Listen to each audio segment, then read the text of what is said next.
Howard, do you mind turning your video off?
So once we start our screen share process, we'll get our technology lined up.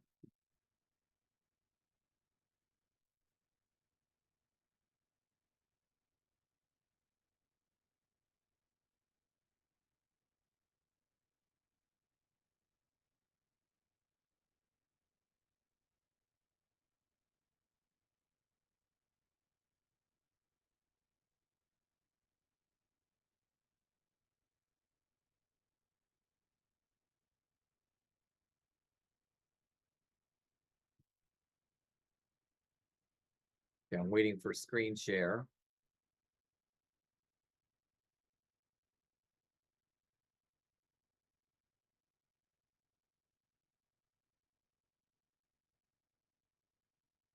Okay.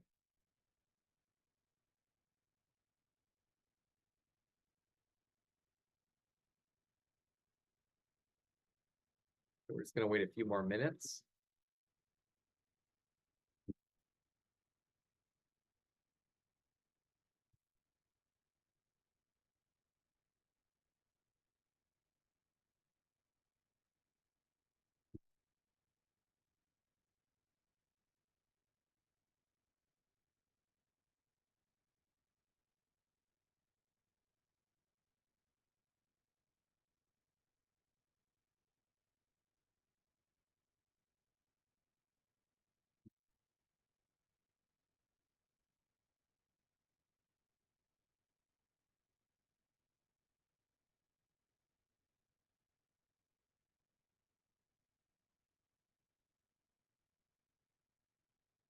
Okay.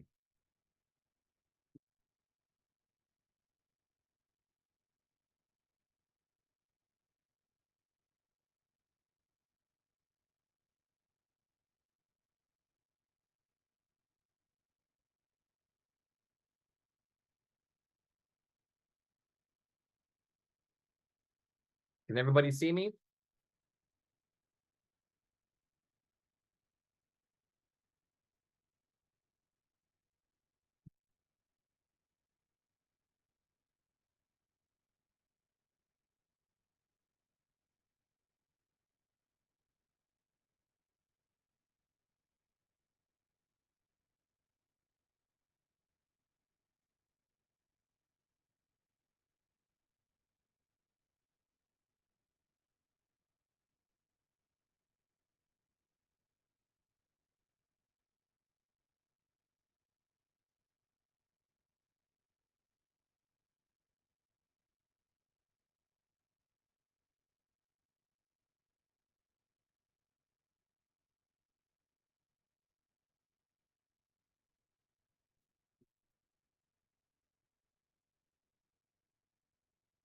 Working through some technical issues. Please bear with me.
Okay,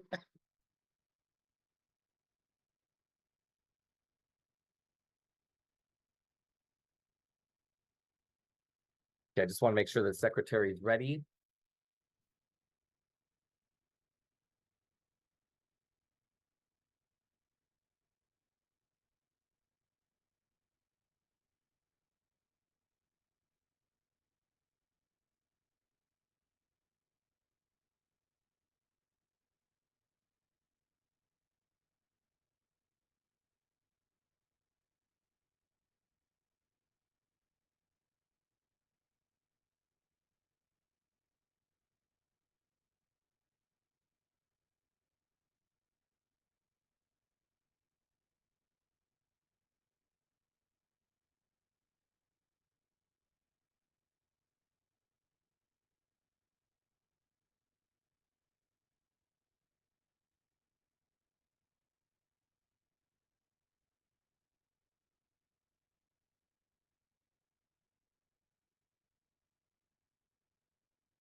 Okay, we'll try to proceed here.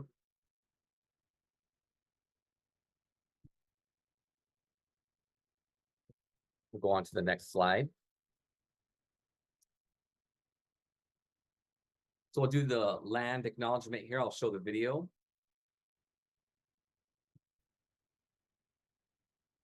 We are gathered on the lands of the Kalapuya, who are represented today by the Confederated Tribes of the Grand Ronde and the Confederated Tribes of the Seats Indians.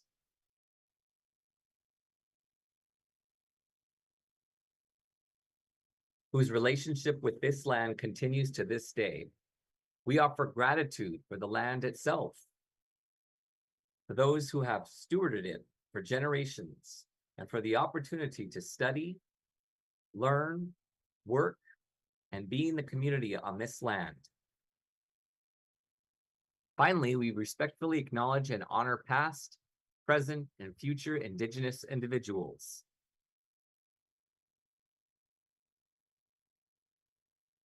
Of the Willamette Valley.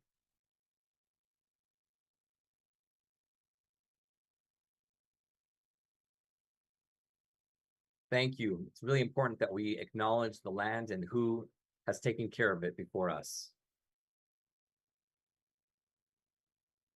So we'll go ahead and call to order. The meeting time is 4:12. We have parliamentary here just to make sure that we do things right.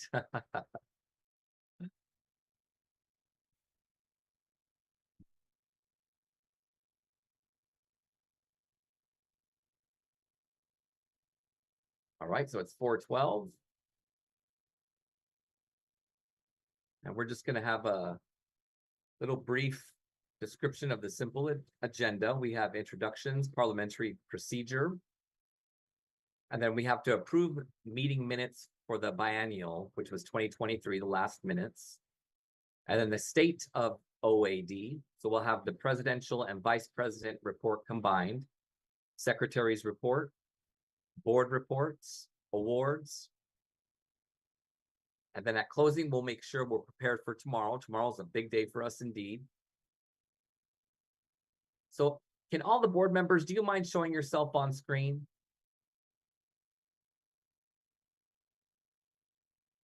Right. This is Morgan. Do you see me? Okay, great.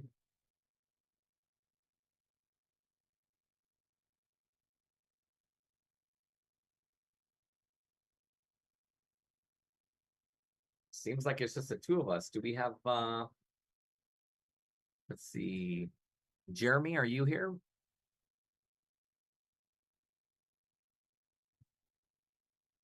Seems like Jeremy's having some technical issues, which is fine. How about Alethea?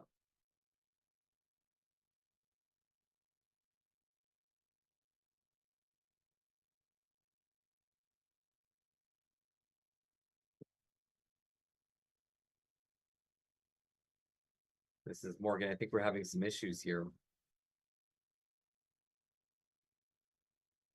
This is Amelia. I just wanted to make sure I did this right. Okay.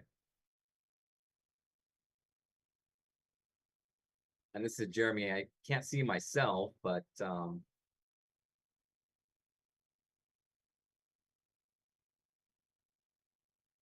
this is Howard. Hello. And this is Jack. All right, we'll just go ahead and proceed. Just wanted to make sure that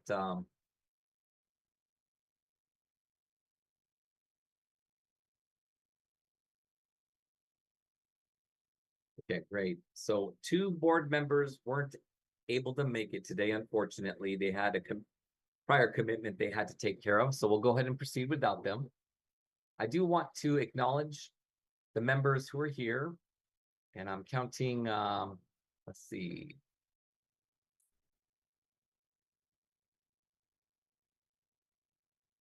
Okay, 11 members who are presently here.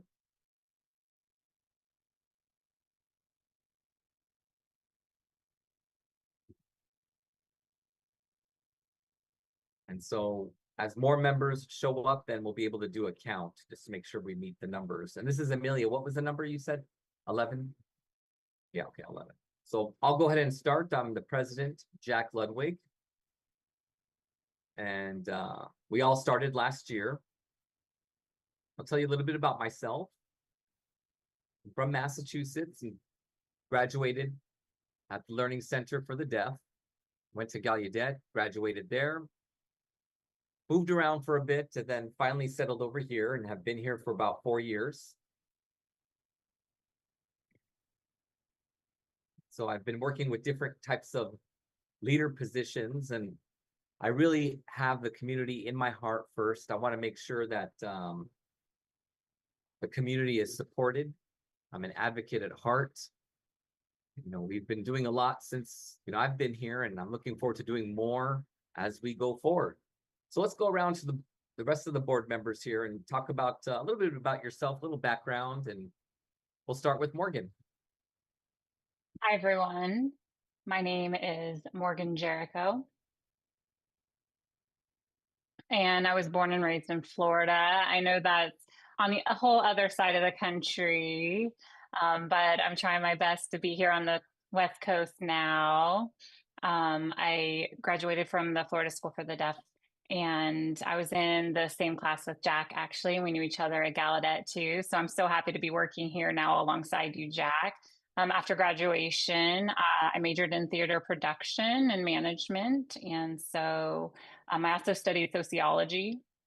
After graduation, went back to Florida for a bit, got my master's degree there, and I'm an entrepreneur. I established my business there, project management. Or I'm sorry, I graduated with business entrepreneurship, project management, traveled around. I went to Baltimore, Maryland for a few years.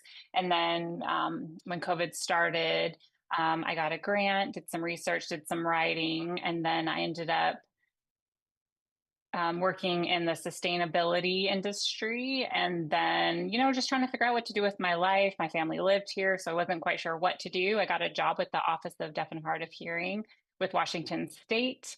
That was just last year. So relocated and just started my job working here with the state and with OAD. And really, I value community. I believe we're stronger together. The system really isn't made for us, and we experience a lot of oppression. So together, I think we can push each other, support each other in a healthy way rather than being isolated, siloed, working together. And so that's why I strive to work so hard to work with the community and support the community. And I really value OAD. The board has been amazing the past year, and I look forward to see what the future brings.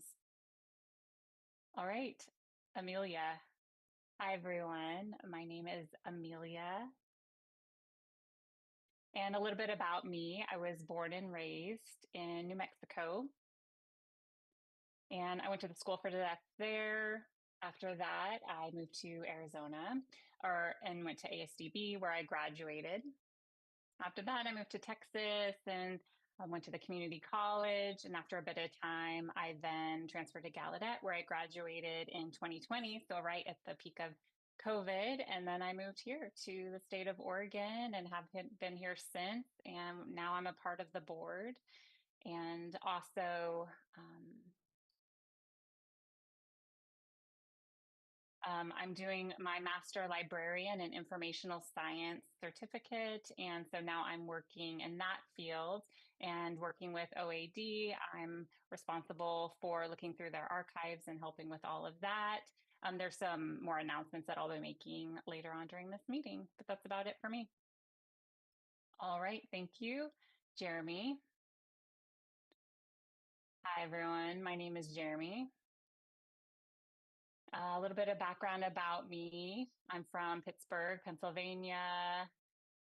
Graduated, went to Gallaudet University, and then I moved to New Mexico, and now I've been here since 2017. I have a graduate degree. I just graduated with an online degree, and my role right now is being a stay-at-home dad. I have a brand new baby, and so that's really the role I've been playing. But there's other projects that I work on at times, and I'm a part of OAD, and I worked with the Pennsylvania Association for the Deaf and worked with the community and just, growing up and being a part of the community, I wanted to figure out where I fit in here at OAD, got involved a little bit. And now that the board is up and active again, it's been great being a part of it, meeting people, getting to know people, seeing classmates from Gallaudet University as well. So really looking forward to working with y'all. Right. The three of us, Morgan, Jeremy, and I, were in the same class at Gallaudet. So funny to be together. And Jeremy saying, yeah, so we kind of parted ways, and now we're all back together. Howard, would you like to introduce yourself? Yep. Hi there. I am Howard.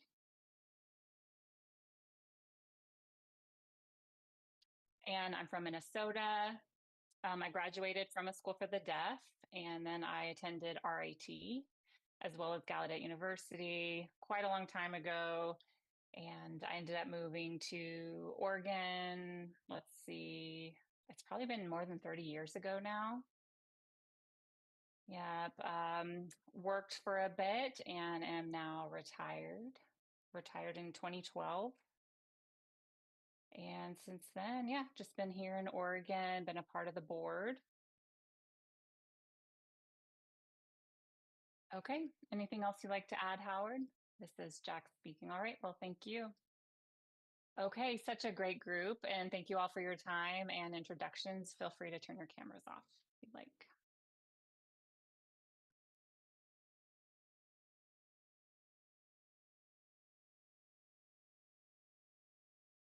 Okay, well, moving on.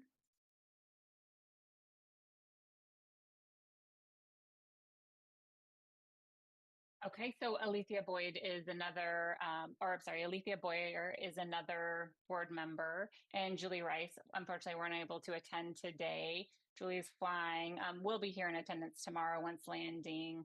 And then the other board member has a commitment, but they should be in attendance tomorrow. So I look forward to them being here for that. Okay, yeah. And if any former presidents are here, if you'd like to turn your camera on so we can recognize you, that would be great.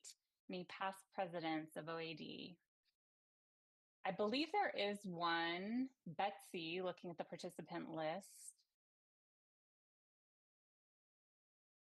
Okay, it looks like there's just one former. Oh, Betsy, hi.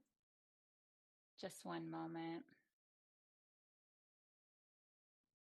Okay. Oh, hi there, Betsy. Are you able to see me clearly? Betsy's saying, just one moment. I'm a little bit lost here. I got to find you. This is Jack. If you want to talk about your reign as president and what years, I want to recognize our former and past president. Yes, these are all new board members. I'm so excited to see that OAD is back up and running and active. It was quiet for such a long time. So thank you so much, Jack, for all the work you do to get that up and running. Sure. Yeah, my name is Betsy Burks. And I was president, I think it was 1996, maybe. It was for 2 years. I can't remember, a while ago, but I had been a part of OAD for many years. I was part of the board. I was a member for many years. And finally, I ended as president. I graduated from OSD, but really, I was born and raised in Riverside, California. I love that area. I received an amazing education there and moved because my family moved to Oregon. And so I ended up leaving, attending OSD. So what are you going to do? But I have roots here now. Yeah, Jack's saying, now you have roots here in Oregon. How many years have you lived here now? And this is Betsy. I still visit Riverside. I have a lot of friends there, so I travel back and forth. But I mean, I couldn't even count how many years I've been here now. And this is Jack. Thank you so much for your introduction, Betsy.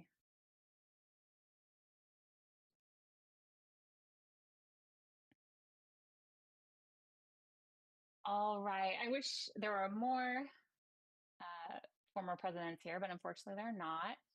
But let's see, moving on. So I just want to take a moment to recognize our sponsors. Thank you so much, A5 Interpreting. And A5 is a subdivision of Bridges, and they are an amazing sponsor because they're providing interpreting services tonight. We do have 2 interpreters in attendance who are interpreting into spoken English so that this meeting is accessible to the public. This meeting is for members only, but we will have a transcript of it and captions for the public. And tomorrow we will have a keynote presenter who is not deaf. And so that's really how it all started. We were going to provide interpreters for them. And rather than just having it for the keynote presenter, we wanted him to be able to sit in and listen as well. And so we thought, why not make the entire meeting accessible? And we also want to thank other sponsors. Thank you so much, SimaSpace. Specifically, we had reached out to see if they could help us with moderating Zoom and giving us some tech support. And then also Maximize Your Tech LLC. So those different groups there, 2 different individuals from those organizations have donated their support. So thank you so much for that. Okay, so for opening remarks, we wanted to bring in Michelle Klein. And she's a previous board member. I'll let her introduce herself. All right, Michelle, the floor is yours. Hello and welcome. Thank you so much for inviting me. I'm happy to be here. Yes, we are just so honored to have you here with us. Yeah, I just wanted to talk a little bit about myself. I am a West Coast girl, I am the opposite of Jack and those others, the board members of where you're from. But I was born and raised in California, fifth generation Californian. But I broke the tradition and I moved out of California. And so I've been in the Pacific Northwest for a really long time, and I consider this my home.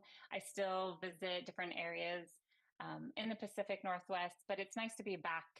You know, I've moved since, but it's nice to touch base with you all and go back to my roots. I majored in social work and I worked in the direct services industry, worked as one-on-one with families. And also, I then changed my focus. And what my focus has been is more at the macro level. You know, I feel like the knowledge that I have and working with the community, serving on the NAD board as well, has given me a lot of experience. I served from 2014 till just recently. So it's nice to see the OAD board is now active and having representation out there. And it's nice to just listen to the reports, be a fly on the wall, and to learn what's going on, to talk about bylaws and priorities. So you all are a great team, and it's been amazing meeting all of you, Morgan, Jack, as well as I think I met Brent as well. And so again, just really excited to be here. I was a regional rep for 4 years, Region 1. I lived in New Jersey at the time, representing those different areas, Virginia, going north to Pennsylvania, and then out east to Maine. And then I moved to Massachusetts in 2017. I'm the treasurer from 2018. And I was the first female treasurer of NAD. So that was new for them. I was there for 6 years serving in that capacity. Amazing experience going through all of that, learning how things work, and doing that for several years. And I really just want to thank Jack again for inviting me to be here this evening. And I wanted to make sure, you know, hopefully I was going to see the group of people here, not just Jack and I, but at the bottom of your Zoom screen, you'll see the reactions buttons. And with the reactions, you can see that there's a heart or a thumbs up or a talk bubble. Let's see what the reactions are down here. There's laughing and applause. There's a whole plethora of reactions. And that's nice if people want to add their reactions. I can see some people are doing so we can just get a sense of how people are feeling. And that gives us this more of a sense of being with a group of people rather than speaking to a blank screen. So feel free to use those reactions throughout the meeting. And that just gives us a sense of how you're feeling as we go. Just wanted to say a few words as well. So in 2014, I joined as a board member. We had our first board meeting. It was after a retreat. The retreat happened in the fall of 2014. And then January of 2015 was our first meeting. And that was between Oregon and Washington. And so being a part of that, it was so good to see people, you know, folks from Oregon, folks from Washington, from the School for the Deaf in Washington, as well from the School for the Deaf in Oregon. Such a good time. And Portland, Oregon hosted a town hall at that time. So I came just to listen to the different topics of discussion. I believe Chad at that time was the president of the association. So he really corralled people and got them in to come, and really it was well attended to talk about what the struggles were in the Northwest here. And at the time, Oregon didn't have much going on. They had a school for the deaf, but as far as other activities and services, not much was going on. Fast forward to 2024, now you have a lot of different things. You have more deaf services, Bridges has been established, people have been moving into the area and really just investing in the community. They didn't give up, and really the opposite has happened. And so the work that's happened thus far, the foundation is being set, and you all are doing that. You've seen what really needs to happen, and you've paved the way. You've laid that groundwork, that brickwork. And so I really applaud the board for putting in that work. It can be a lonely job at times and frustrating at times, but you really got in there and you rolled up your sleeves to make sure that these services and supports continue. And so meeting all of you, I met you at the NAD conference, Morgan, as well as Jack and others. And just I could see you glowing and learning and ready and invigorated to take what you learned from the conference to then apply it to your area. And so tonight, seeing this and tomorrow, I think it's important to reflect on and look at what you hope for. What do you envision for your community, for folks in Oregon? What do they need now? And who can you work with? Who can you partner with to who can you really set your sights on and to make sure that the system as it is can be dismantled? So I think it's really important to contemplate that, listen to the leaders of the community, engage in some introspection and have those discussions about how you can build a pathway to what you want to do. As a deaf individual, sometimes we have barriers in our own lives, and there's a lot of reasons for that. And so we have to dismantle that as a collective to address that, to remove those barriers. And it takes time, takes a lot of discussion, but it's important to have that goal and mission aligned with each other to increase our access and to increase our life's enjoyment and opportunities for happiness. And that is really critical. And so now's a time to get together and have those discussions and bring issues to the table,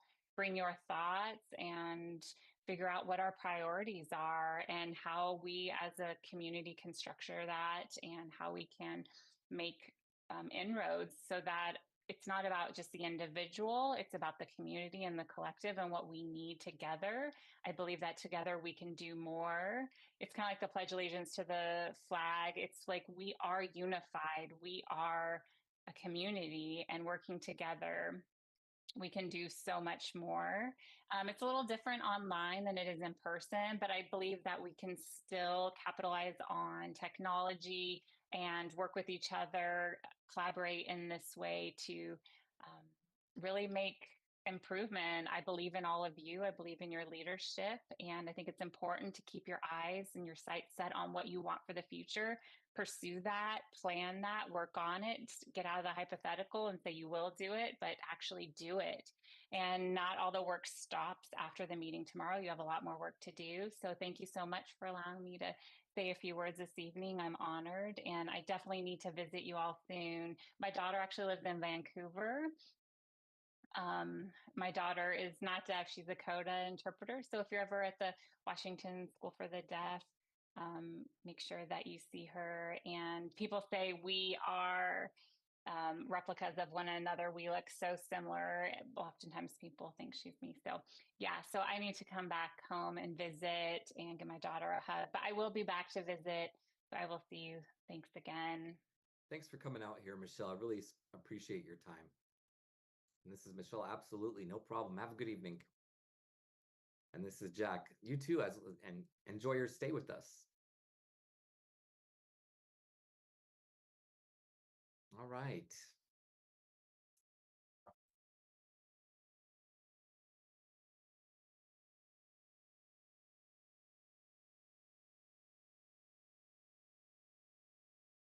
Okay, moving on here. So we'll go ahead and introduce our parliamentary. What they do is they provide support, and what he's going to go ahead and do is go over a quick refresher about parliamentary procedure. So we'll introduce our parliamentarian, Sean Gerlis. Hello, everyone. I'm happy to be here. My name is Sean Gerlis, and I'm from New York City, otherwise known as NYC. I grew up with a deaf family. I also have deaf children. And I work for the City of New York as an ADA, Americans with Disabilities Act coordinator, and I focus on the voting access. And I've been doing that voting accessibility for a while. I also run an interpreting agency in New York City. Jack asked me to be the parliamentarian here, and I was very excited and happy to be here to support that. My goal here is to support Jack in running your meeting. The goal is to have it seamless rather than having hiccups here and there. So we'll go ahead and move on to the next slide. So we have 3 parts here, and it's important that you understand some of these things.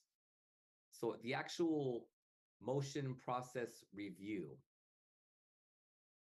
Next, on the next slide, we're going to discuss a flow chart that will show how the process works, how an amendment is set up. If there's a need later on to do certain votes, if there's opposition to votes, how we go about with that process. So my goal is to feed Jack the correct way rather than being lost, confused, unsure. So my goal is to provide that support. And Jack, as your president, is the chair of this event, of this meeting. So the goal is for him to run this smoothly. There are a lot of things that we have to cover today and tomorrow, so we're quite excited about that. The second point here is points of process. And what that means is point of order, for instance, point of information, and also point of inquiry. And the point of order is the 4th point. So these 4 different points focus on different issues, and also it takes into account who's running the meeting. So for example, point of information. When somebody's presenting, another member may raise their hand and say, point of information. That means that you have something to add. It's like an FYI for your information. So for example, if I was presenting about maybe buying a cake, for example, once I was ready to purchase that cake, the bakery happened to not have that cake. So rather than have a discussion of wasting our time, that's where you do the point of order. Now, the point of inquiry is where one would raise their hand, ask a question, and say, what do you mean by cake, for instance? So it's just an inquiry. It's not a debate. It's just a question. And then what's the other one? Point of order. So point of info is to add information, but point of order is once everything is decided, you can say point of order, which means something was forgotten, for example, that needed to be voted on. And then the 4th point is another point of order, which means as the process goes forward, the chair or members may feel like this is way off topic. So that means out of order. So OO means out of order. That means the discussion needs to pause and you have to move on. So those are the 4 points I wanted to discuss, the points of process. And so my role as a parliamentarian is, again, as I said, to advise Jack. And I'll be feeding information and giving consultation to Jack. Jack will make the decision as far as whether or not he wants to clarify, or he can ignore whatever suggestions or advice I have for him. But my goal is to provide support. And if the chair needs me to explain clarifying points, I'll be happy to get in and do so. Again, thank you so much for having me here. I hope you all have a very productive and smooth meeting. Thank you very much.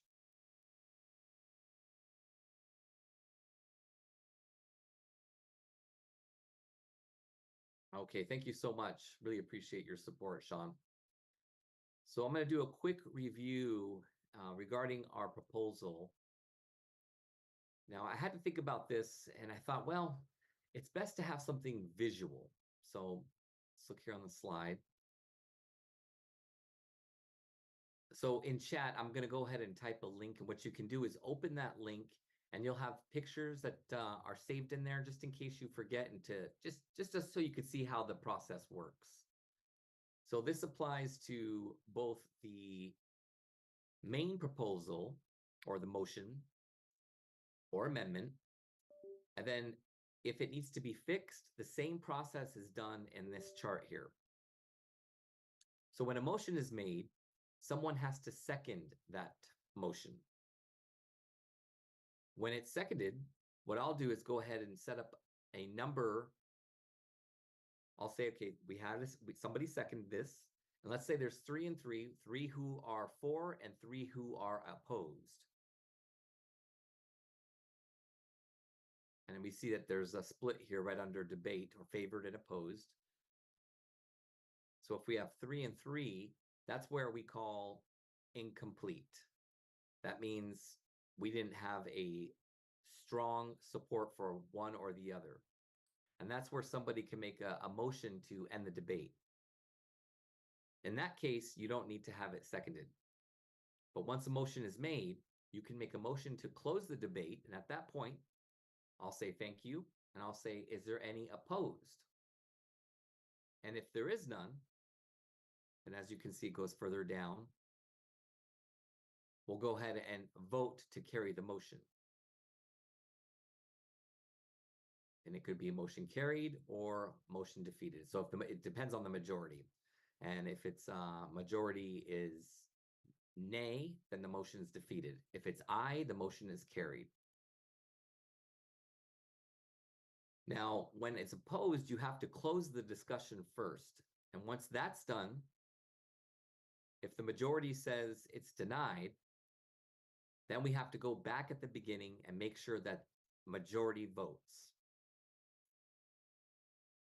If majority votes to close the discussion, then once that's closed, we'll go back over to where the motion is actually voted for to make it at least pass or fail.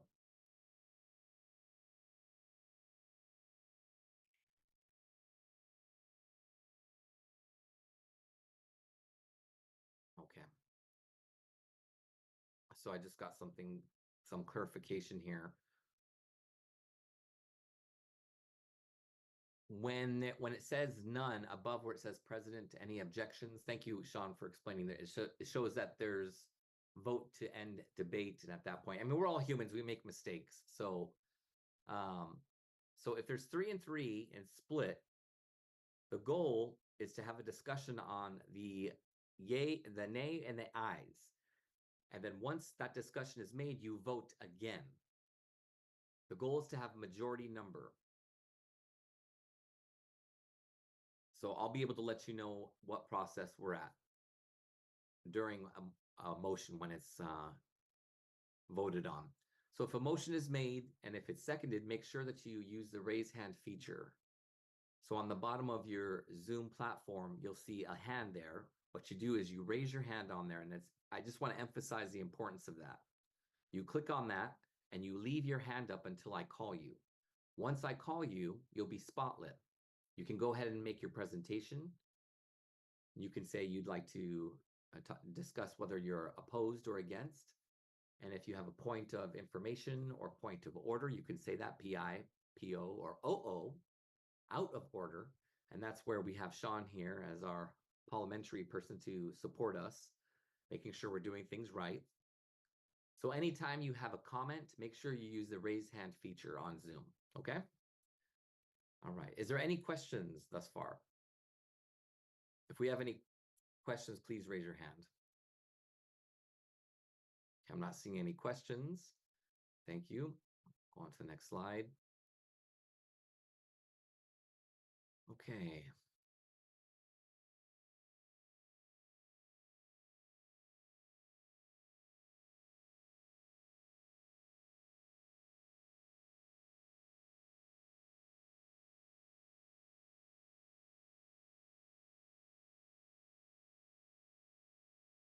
Okay, at this moment, we do not meet quorum, unfortunately.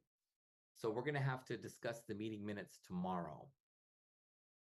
Now, quorum, what that means is with the bylaws currently, it requires there's a biennial conference. Now, last year, it was there was a motion made which was passed that the biennial conference would be an annual general meeting, which means we use the same criterion that was set up for the biennial.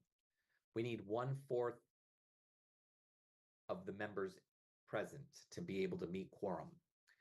And we have 11 currently, so we're not meeting that number. So tomorrow, when we need 12, So tomorrow, what we'll do is we'll go ahead and hopefully meet quorum. The rest of this evening, we'll go ahead and do the rest of the presentations. Now with quorum, that's when we can actually review the minutes and actually vote on that, okay? Making sure I did that right. So unfortunately, we'll have to move this piece until tomorrow in order to vote. So again, quorum means we have to meet a minimum number based on the amount of membership, and we only have a quarter. Somebody has their hand up. So let me call on them.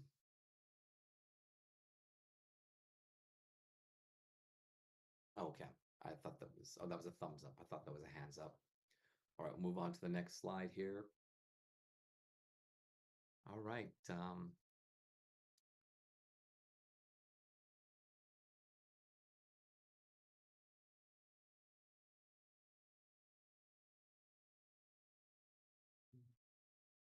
Okay, I just got some advice here that, yeah, we'll move that piece till tomorrow. Perfect.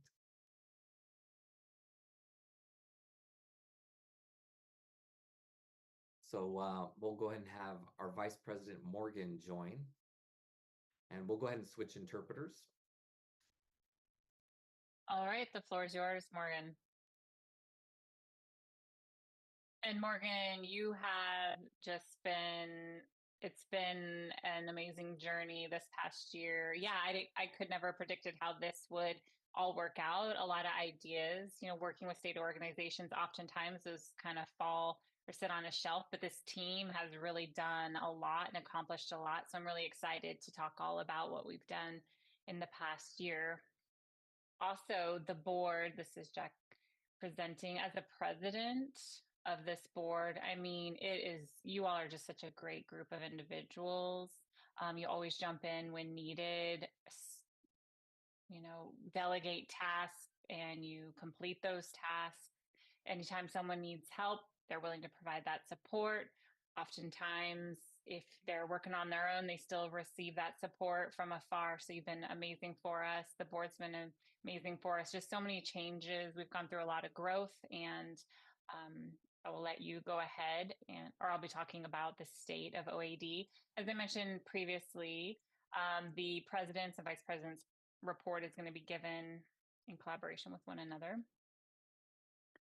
First, I just wanted to go ahead and welcome everyone, welcome board members, welcome general members, welcome to the community supporters and sponsors. Thank you all who are part of tonight's meeting. I just want to recognize you all and acknowledge you. Thank you for coming. I'm so thrilled to have you here and to have your support. Morgan, would you like to add anything? Yes, we'll have a surprise guest tomorrow, and I do look forward to seeing them. And so just figuring out and adding in that, yeah, I'm just excited to be here, be participating tonight.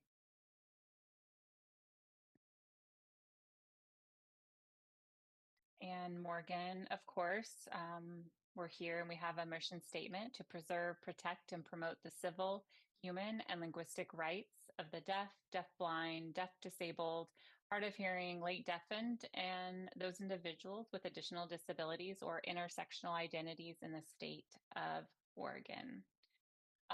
Intersectional identities might include different groups, individuals of color, and we wanted to make sure that we also include different types of identities. And this is here in Oregon, and we want to explore different ways where we can increase access to rights here in Oregon. And that'll take place in many different ways, which we'll go into more detail later on throughout the evening. This is Jack. I'd like to go ahead and get started. We'll talk a lot about what's happened over the year, key accomplishments, and with a new board coming together, as you can see, a lot of us are younger or newer, except for Howard. We really appreciate his support as well too, but he has contributed so much to the board. He's been such a huge part of this process and just giving us help and support, listening along the way. So we really, really appreciate his participation throughout the past year. And as part of our coming together as a new board, of course, OAD has been in existence for many years and it's been passed down along the years, but us coming to it as newer members, younger members, we had that fresh perspective of looking at the situation and figuring out what we wanted to do. So having that fresh blood, we came together and we wanted our branding to be refreshed. So coming up with a new logo, a new website, as you can see here on the slide. Please visit our website. We'll have that posted. And I actually designed the website, made it what it looks like and what you see today. Thank you for looking at that. And if there's some feedback you want to give me, I'm open to that. It's a bit simple right now. There's not a whole lot there, more to come. But we want to make sure that we have resources and information, and we'll include a lot more content eventually. We'll have an about us, a member section, resources, community, contact, also activities or action. So I think it's really important to have this type of website available to the community. For the website, we wanted to make sure that we had a new logo. So we designed a new logo, and we have a video explaining on our next slide of how that logo was designed and how it came about. Okay, I'll go ahead and play our video.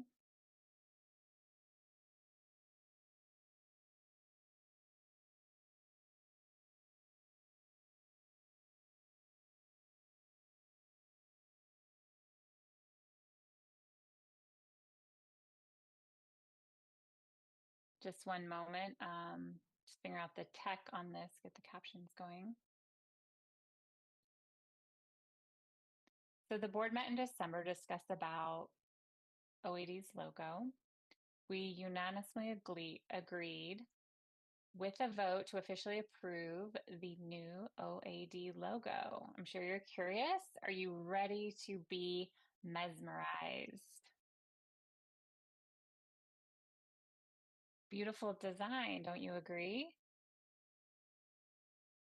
It was designed by a deaf individual named David Magnabosco. And we exchanged design concepts, and it all came together into this final design. The interpreter is going to let the captions be read.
This is Jack speaking. All right.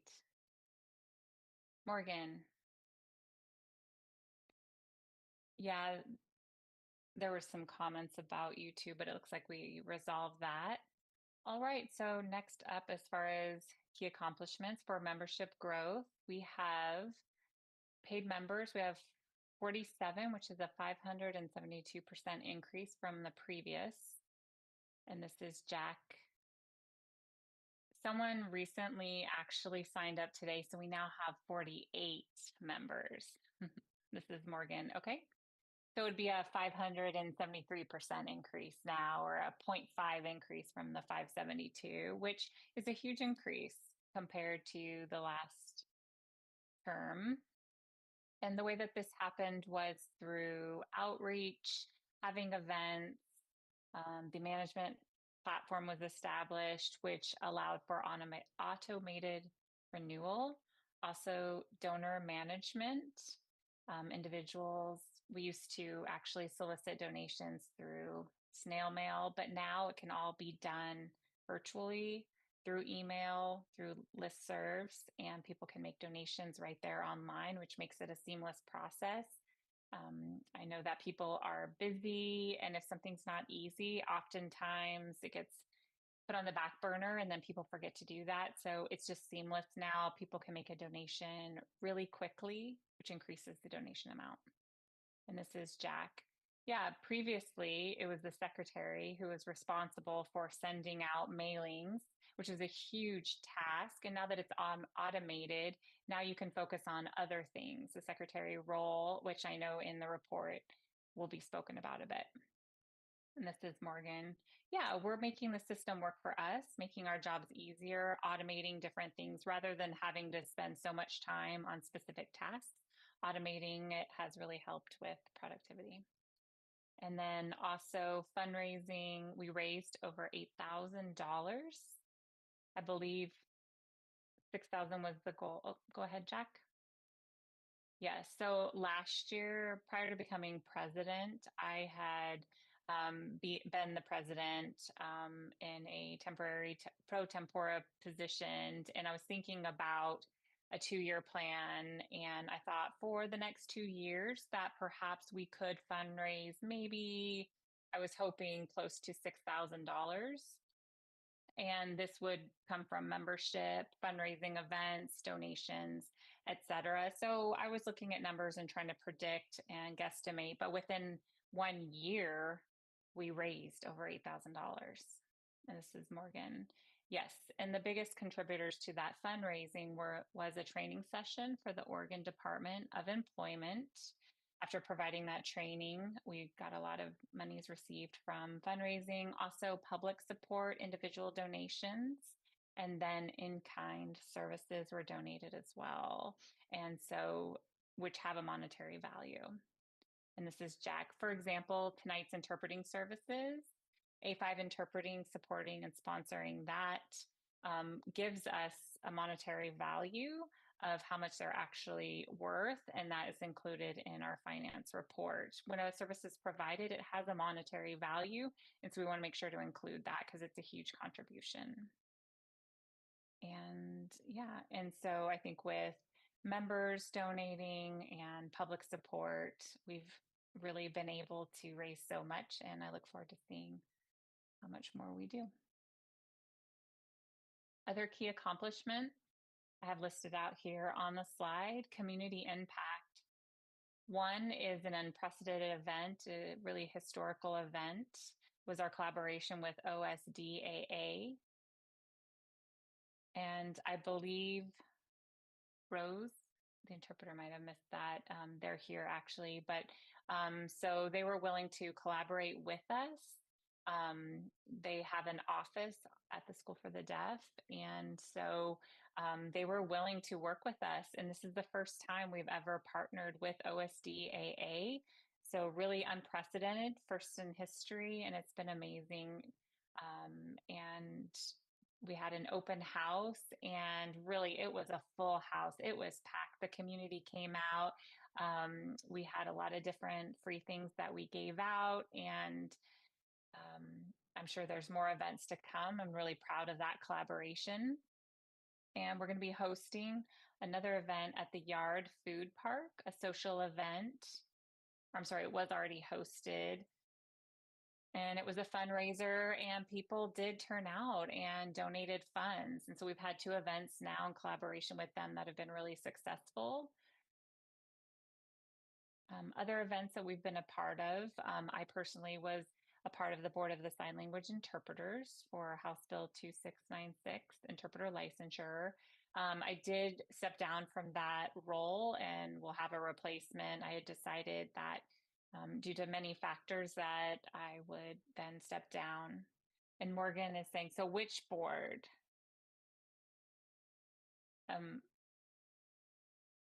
So I had different priorities. So I did, which board member will replace you? And Julie Rice will be replacing me. I had a lot of different priorities and had to figure out how to support the community in the best way that I could. So I wanted OAD's visibility to increase.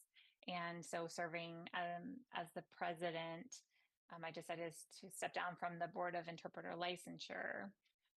So Oregon just passed a bill for interpreter licensure in January. And so there are requirements that interpreters have to abide by since January. And we were looking at criteria of getting licensure, the structure of the licensure, penalty for licensure that has expired and practicing with an expired license, and just really the entire process, the logistics to all of that was what the board did. That's what their responsibility. And it was a great experience for me. And I was happy to contribute to that, to lay eyes on that, because our community and really our communication access relies on those interpreter services. Would you like to talk about the Portland Airport? Yes, just a few months ago, the Portland Airport really revamped their services, and they have a really beautiful open space with wood railings in the ceiling. And at that point, Jack and a few other individuals set up a committee to talk about access for deaf-blind, hard of hearing, other individuals. And we're still working on updating that space, but they now have a loop system installed for individuals who wear hearing aids. And then also they have a visual information system that's been established as well. I'm not exactly, and this is Jack. Yeah, Portland Airport. So when you're walking through, you might not get the announcements, or sometimes you just notice that a whole group of people will move to a different gate. And so now they have something called visual paging. And so you can look on a screen, and you can also see that on your mobile device. So if your gate has changed and you need to move to a different space, or you're looking for your child, maybe you've lost your child, and rather than paging over intercom system, you can get alerts on your phone or on your device. So then you can then reunite with your child. So anything that they're broadcasting in spoken language, they'll also broadcast in a visual printed language you can get on your device. So everything is more accessible, and everything that's happening can be on your device. And we're going to switch interpreters. Yeah, so October 15th, that's when it's going to start. I think they're still working through the process, but we have a strong collaboration with the airport committee and staff, making sure that there's access. We're advising them. We're making very good progress. We're really excited about that partnership. And this is Jack. I wanted to add too that when they remodel things, oftentimes they forget about other issues and then they have to fix it afterwards. But with the Portland Airport, they included us in the process, which does not happen often. So we really appreciate them reaching out to us and asking for us to be involved. And that's where we contributed something that will really impact the community. And this is Morgan. We really enjoyed that committee process and being involved with that. I'll turn it over to the chair. And this is Jack. So regarding new sections, the point of sections is to create groups. Really, it's space to come up with organizational ideas.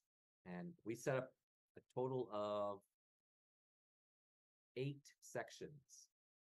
So we have the education section, which focuses on educational resources. The point is to collect resources, put it on a website, and those who are parents who have a deaf child can find this online. And then maybe we can provide information for their deaf child for what kind of resources they need. There's also the youth section, which encourages young ones to be involved. And it's not only 18 to 30-year-olds, it's high school, middle school students, to make sure that OAD is exposed to them, letting them know that we need them. Youth are our future. They're vital. And so then we also have the senior citizen section, the deaf-blind section, BIPOC, LGBTQI to SIA. I had to add those other abbreviations. Also, the interpreter section and former board members is something that we're going to set up. And so we actually have not had anyone join these sections, but we are open right now. We're trying to get people involved. So thus far, we only have two. We have the educational section, and that's where Kelsey Gilstrap is leading that one. And then we also have Albertina, who is part of the youth chapter or section, and she's going to be giving her report tomorrow. Her name is Amelia, I'm sorry. And so hopefully we're able to add more sections as time goes on. And this is Morgan. So we've learned this past year what works. And when it comes to workshops and trainings, we had a really wonderful experience. And Jack and I discussed maybe setting up more trainings and advice with the Oregon Department of Labor. And this is Jack. And really our goal is to have this as a revenue stream. It's really important that we get this out there, collect revenue, which we can give back to the community. We don't accept payment personally. What we do is we use that money for the community. And that's where the $8,000 donation came recently. That was a big support for OAD and helping others. And this is Jericho. Yeah, it's less of a burden on relying on membership dues. So again, you know, the economy is difficult. We want to make sure that everyone has access with OAD resources and supports. So we can look for other ways to have that revenue stream. And we'll talk about that a little bit later, but we really need that support with workshops and other types of trainings. We also want to encourage fundraising for the youth and for other types of groups as well. And that's another process. And we're not sure exactly how it's going to happen, but we do have some ideas for the future. And we'll talk about that a little bit later as well. And then for community partnership or collaboration, that's really exciting news. And I'll let Jack talk about that in a little bit. And then deaf youth, of course, is our future. They are our future leaders. So we want to make sure we engage them. And that's where Amelia and Kelsey can really push that as they work with OAD going forward. We do plan on having legislative support.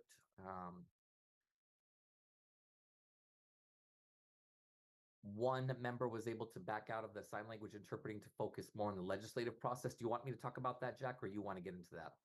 Yeah, this is Jack. We have two bills that we're really pushing right now. And part of that is networking.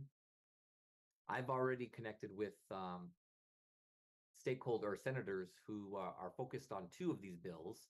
One is, I forget, we're pursuing the, what is it, the LEADK, the LEAD K, which is for the state of Oregon. And right now it hasn't started yet, but they did have LEAD K in the past, but it was passed and it became a task force where they discussed something and it just dissolved over time.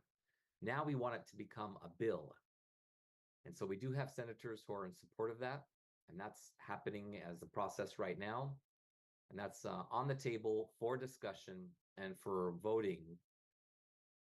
The legislative session for 25 next year is the goal for it to be put out there.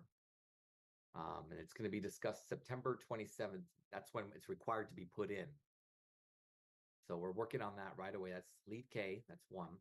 And then the other one is to amend and fix the licensure bill related to interpreters. There were some issues that we confronted, and the board got together and discussed these things, and we felt like we need to do an amendment and really fix that bill or that law. And we also have another state senator who wants to support that. We're trying to figure out the best approach and the best modality. And the goal is to get that taken really both on the table for the legislative session for 25. We also want to increase board visibility. Now,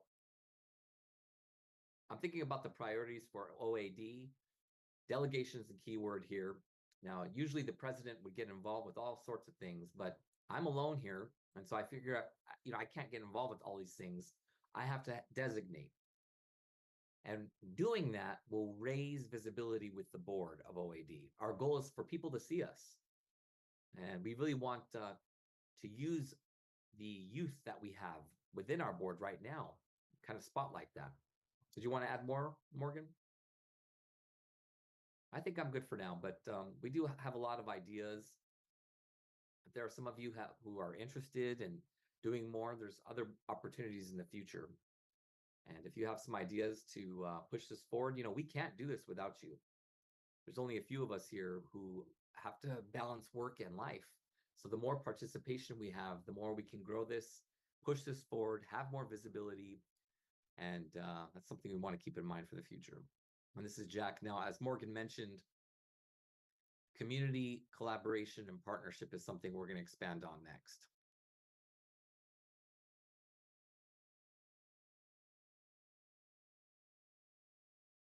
So right now, OAD is talking with one corporation,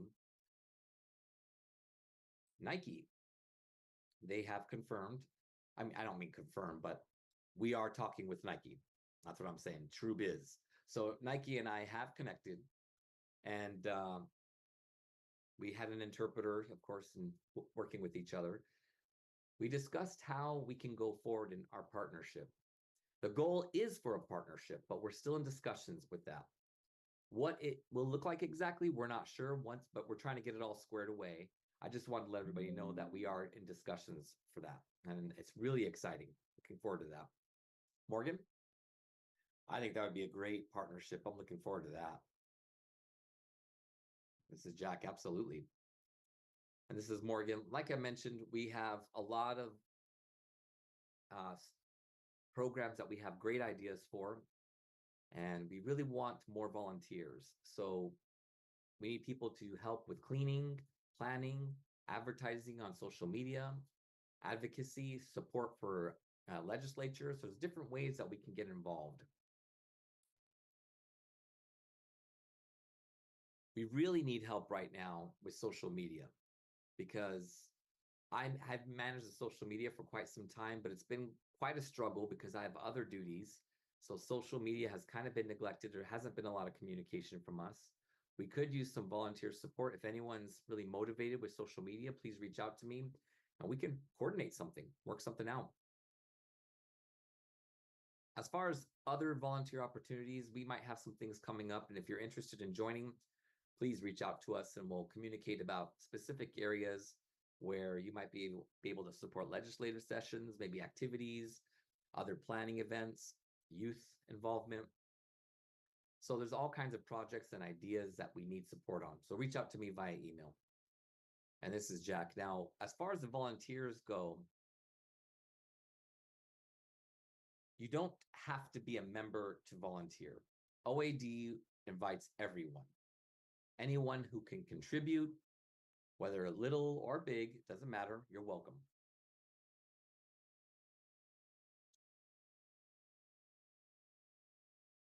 All right, so we'll go ahead and close that report and we'll turn it over to Amelia. And I'll go ahead and turn off my video. And this is Amelia. Thank you, Jack.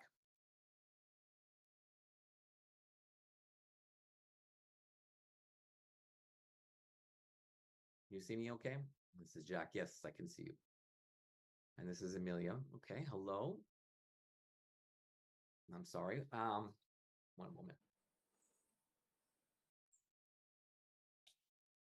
So as secretary, what I've been doing is developing templates for meeting minutes, for instance. Now, I also had to purge the OAD office and get rid of old documents from previous presidents. Also organize some items that we want to save. Other things that we don't necessarily need, trash those. And I'll show you some pictures of what I'm talking about. So I tried to clean up the office space, as you can see here. There was a lot of stuff we had to clean up. The in progress picture shows how much we've cleaned. A lot of things we got rid of. Some things we kept, like photos, of course, certain documents. The after shows how clean the office really is. And so when we host meetings or we host other events, it looks a lot better.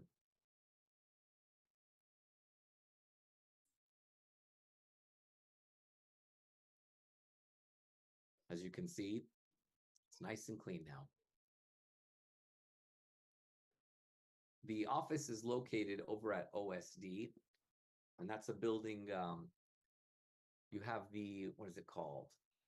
The OSDAA. Our building is right next to them. So examples of things that we kept were essential items, like some scratch paper, pencils and pens, kitchen supplies that we would be able to use for a barbecue, or of course, different events where we're providing food. And some, we still had some good electrical supplies and some things that we, like, for example, old film reels, we still have that. And we plan on maybe hosting some kind of event to show those film reels. Things that we threw away was just a lot of old, maybe kitchen utensils, like a slow cooker, which is really, really old. Threw stuff like that out. Outdated items, like maybe duplicates, or things that we just didn't need that were duplicates. A lot of non-functioning essentials, other documentation, print that we weren't able to use, because now we use email. So these templates was paper templates that we just don't mail out anymore. We just really wanted to keep essential items and information. A lot of stuff we tried to upload, like pictures and other documents online. And then we'd copy some things and make them into PDF format. Oh, there you go. You can see here, they're on the slide. So we scanned things, uploaded it online to our website where others can check it out.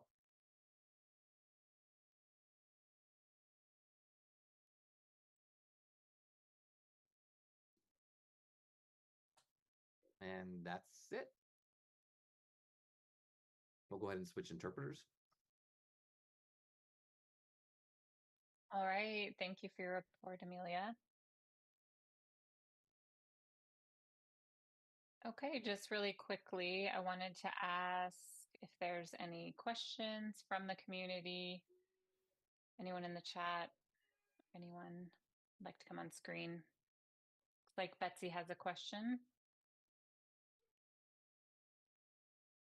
Okay, just one moment. Can everyone see Betsy? Just one moment while we figure out the tech here. Oh, there we go. Hi, Betsy. Like we can see you now. Can you see us? Betsy is asking, can you all see me? This is Betsy. Yeah, I do have a few questions, but it looks like my camera is freezing a bit. Yes, I do have a few questions. I made notes as you were presenting. Yeah, there was a gentleman there earlier talking about parliamentary process, and I believe he works for the ADA in New York. That piqued my interest. Yeah, I have some concerns, and I've heard some talk that whoever becomes the president, whoever gets voted into office for the next term, in the 2025 project, have you all been hearing talks about that there'll actually be cuts to the ADA as well as other accessibility services like interpreters, that funding for schools for the deaf will be cut, and just, all deaf programs will be moved over into mainstream programs. Like in Seattle, that's already happened. In Salem, what really recently happened with them. So I do have some concerns. And then also related to, and I don't know if you've been a part of NAD lately, going to the conferences. Jack is saying yes. Yes. And so I have been going, but it's been really quiet. This is Jack. Yes. Did you want a comment or discussion about Project 2025? Let me just consult our parliamentarian. Okay, and this is Sean speaking. Hi, Betsy. Sean here. Yes, I am certified as a trainer in ABA. Or I'm sorry, I'm certified and I've worked with hundreds and hundreds of individuals and organizations. So Project 2025, I'm actually not in a position to make any comments about that. I don't believe I'm knowledgeable on that subject just yet. Really, I specialize in accessibility. This is Betsy. So would you do something if something were to happen? And this is Sean. I think it would be best to reach out to your local politicians. They need to hear from people like you specifically directly. And Betsy is saying, yes, thank you so much. And this is Jack, related to the NAD conferences. Yep, Morgan, myself, another individual, Brent, the three of us attended the NAD conference, most recent one, and we were part of the voting and all of that business. And we'll actually be presenting on that tomorrow. I promise. Yeah. So Well, it's too bad I won't be here. yeah. And so I promise that as long as I'm president, I will be attending those conferences to Good. show representation from OAD and also bring back information. The three of us, Brent, Morgan, and myself, learned so much. And that was the first time being a part of those processes specifically. And so, yep, we'll be attending those. Yeah, we need social connections. Yeah. So we were part of the Council of Representatives, CORs, and it's individuals from different states and organizations, different, just a whole host of a variety of people who come together to vote. We almost become like what OAD is. There is a president, and then there's a group of individuals who then vote on different topics. And we make sure that we are following the same processes. Similar to delegates who go and attend conferences, we learn about NAD's priorities on a larger scale. I miss that. And what I see in activities. And we'll talk a little bit more about that. But yeah, thank you for your question and for your comments. That's all. Thank you. Other... Oh, one more thing. Yeah, sure. I wrote something down here. Do you still work closely with the Oregon Bridges? What is it? Bridges? How do I sign it? Like this? Yep.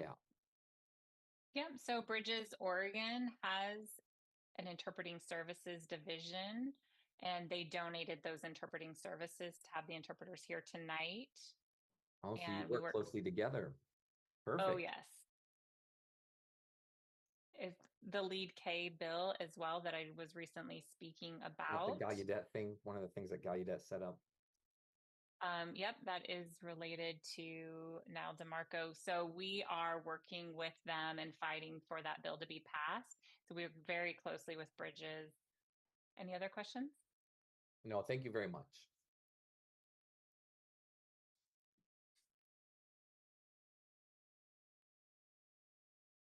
Okay, just checking that there's no other questions from Betsy.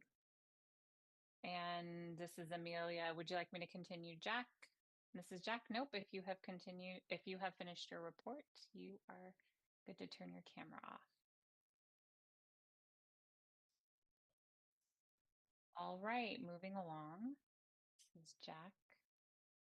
For our board reports, two of our board members are not in attendance right now, and one is here. I'm going to go ahead and table that to tomorrow.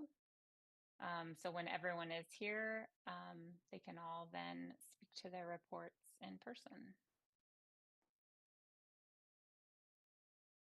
We did have a video that was sent in. And so I decided I'm just going to go ahead and hold off on that and show that tomorrow instead.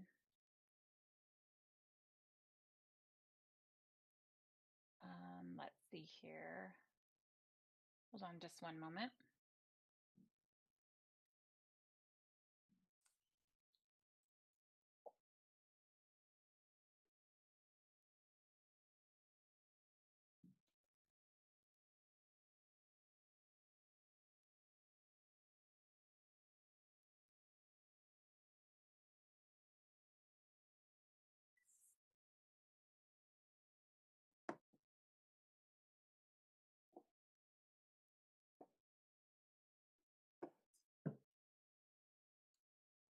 Okay, I apologize for that. I needed to just consult the parliamentarian.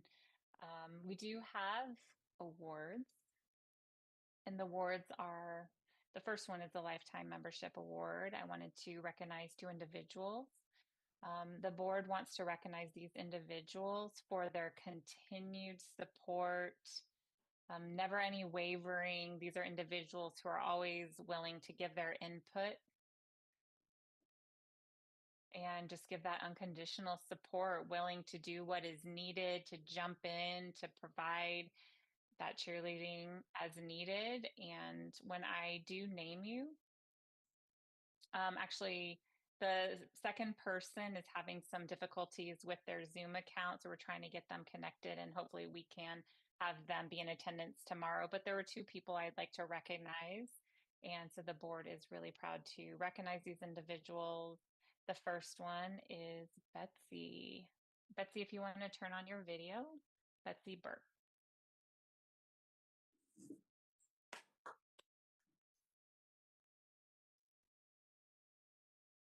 Okay.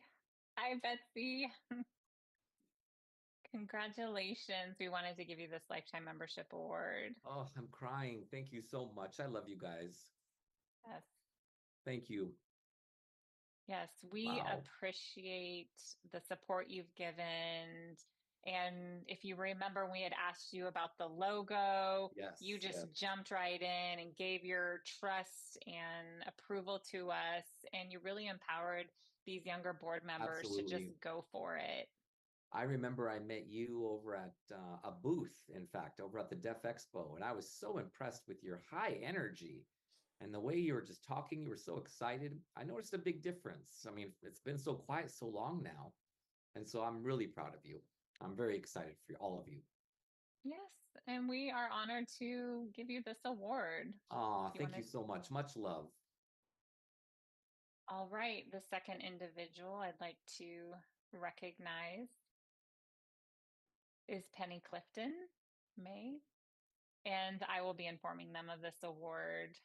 So these individuals are the recipients. Congratulations. Penny also is someone who is extremely supportive with the bylaws, always willing to give their input and their perspective, to engage in dialogue, and just that unwavering support. Anything we ask, they're willing to give us their 2 cents. And so we really appreciate it. The board really has appreciated Penny's support.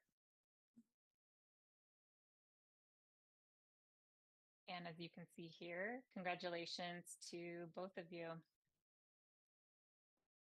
Okay, next I just want to review and make sure.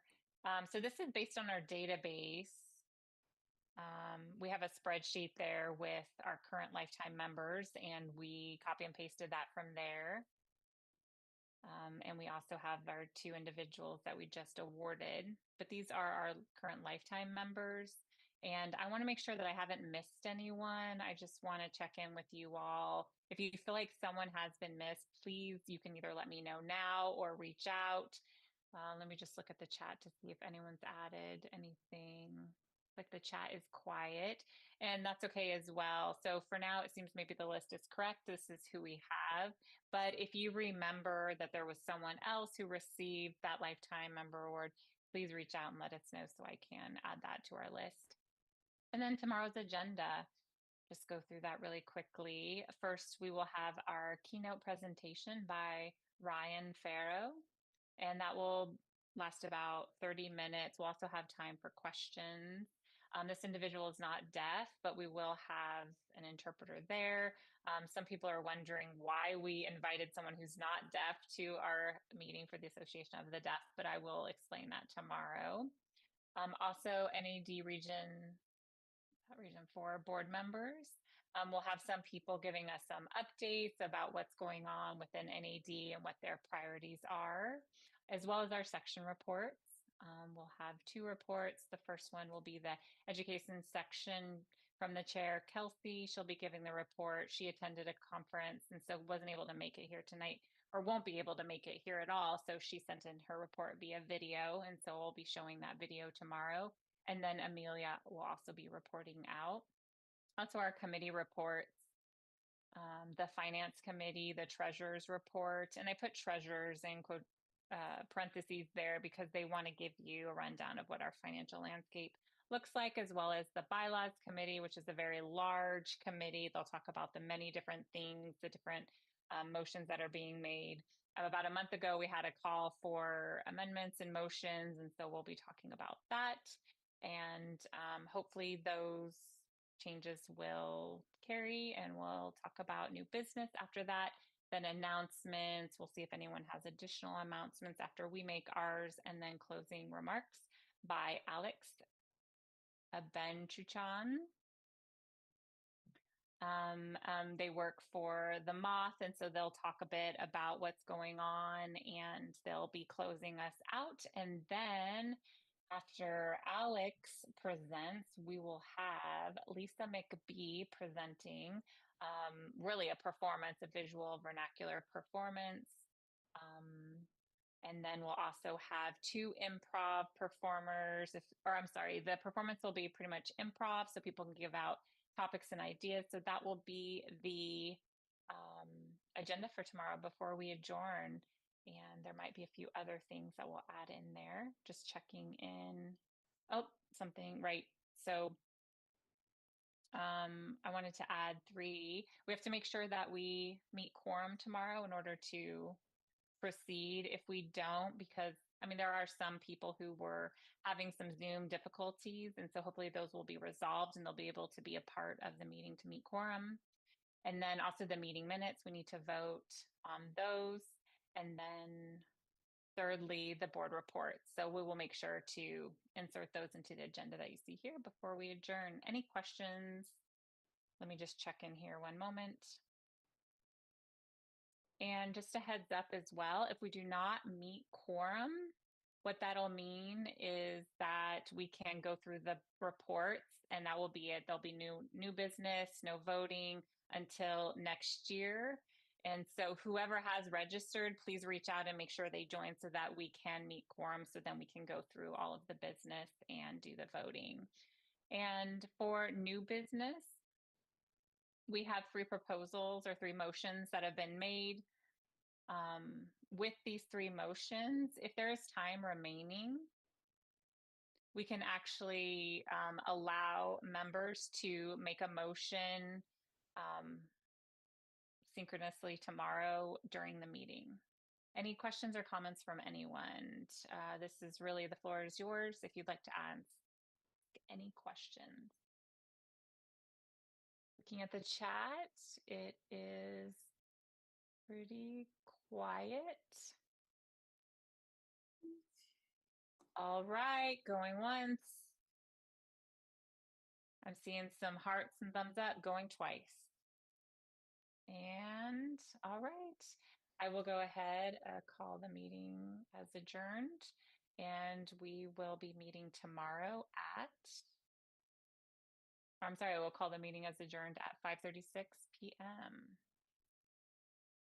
Recess till tomorrow morning at 10 a.m. So we will take a recess till then. Is that correct? Okay. Actually, scratch that. Yeah. So we will adjourn until tomorrow at 10. I'll look forward to seeing you all tomorrow. Thanks.